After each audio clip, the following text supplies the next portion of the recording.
ఈరోజైతే ఇక్కడ వాటర్ ఫుల్గా వస్తున్నాయి. ఇక్కడ గేట్లన్నీ ఎత్తి వాటర్ని విడుదల చేశారు. ఇక్కడ లంక గ్రామాల్లో ఉండే ప్రజల్ని అధికారులు అలర్ట్ చేశారు. ఇక్కడ ఉదయం నుంచి వర్షం బాగా కురుస్తుంది ఫ్రెండ్స్. ఈ వాటర్ ఫ్లోని చూడడానికి చాలా మంది వస్తున్నారు ఫ్రెండ్స్. ఇక్కడ వాటర్ ఫ్లో అనేది ఇంతకు ముందు కంటే చాలా ఎక్కువగా కనిపిస్తుంది. ఇక్కడ క్లైమేట్ ఉదయం నుంచి చాలా బాగుంది. ఇక్కడ ఈ వాటర్ ఫ్లోని చూడడానికి చాలా మంది ఇక్కడికి వస్తున్నారు. మీరు కూడా చూడండి, ఈ ప్రకాశం బ్యారేజ్ భలే ఉంది కదా.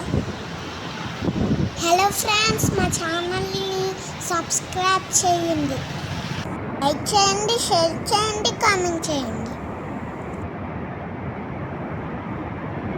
మా ఛానల్ని సబ్స్క్రైబ్ చేస్తే మా అన్నయ్య ఇంకా మంచి వీడియోస్ చాలా పెడతాడు.